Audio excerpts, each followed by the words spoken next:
For 2,000 years, we have kept our ancient text alive, both in oral and written form. But have we allowed it to speak in every language and in every age?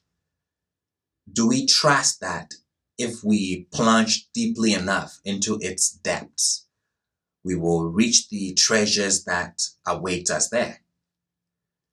Despite my just made claim as to the Bible's timeless relevance and accessibility, its words are frequently baffling and usually stands as a challenge to the modern reader.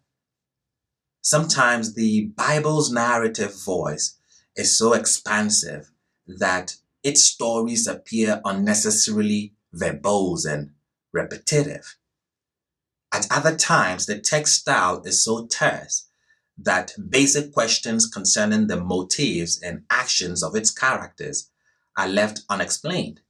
At times, the eternal logic of a story breaks down.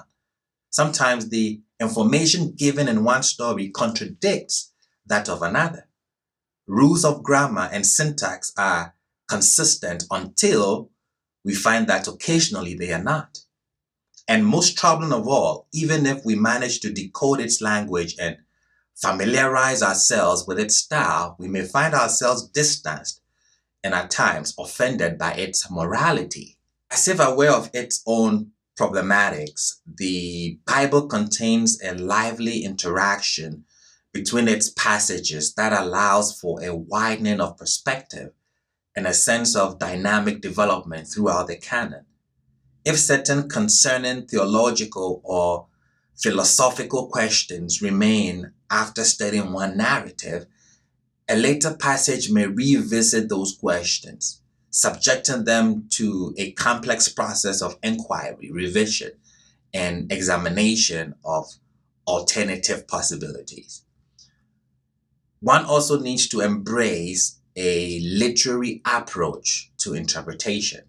One needs to pay close attention to formal literary elements such as structure, context, grammar, syntax, tone, sound, conversion, repetition, and imagery, as well as to aspects of content such as theme, motif, metaphor, character analysis, and much more. Although much of this literary focus is one minute detail, such an approach holds vast potential to afford deeper understanding of the text's messages. One needs to also demonstrate a keen sensitivity to textual nuances, which calls our attention to a complex network of literary connections, referred to as intertextual links. Let me give an example. Noah and Jonah, two prophets, navigate perilous waters aboard their boats apart from the doomed population they might have saved.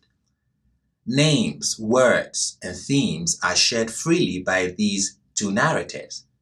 In both, rampant injustice threatens to seal the people's fate.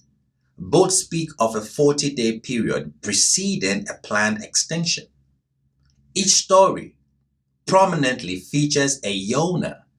Jonah's Hebrew name is identical to that of the winged messenger sent by Noah, the dove. That is what Jonah means.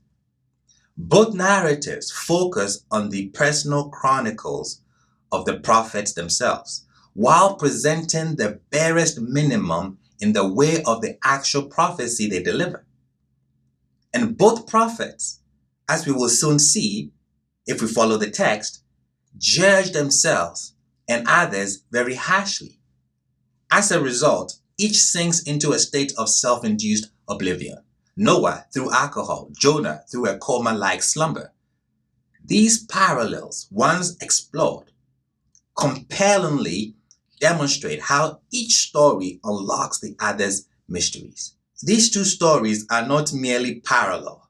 As we move in more closely, we know that they are sharply contrasting as well. For example, while both errant populations, Noah's generation and the wicked people of Nineveh, engage in widespread injustice, the former continues on its path until its fate is sealed, while the latter renounces injustice and is spared. And while both stories speak of a 40-day period surrounding the coming disaster, in the first story, this time period is used to bring destruction, while in the second, it serves as an opportunity to avert it. As we will see, the book of Jonah serves as a subversive sequel to the story of Noah. The Jonah narrative adopts much of the Noah story's language and more of its themes in order to invite comparison.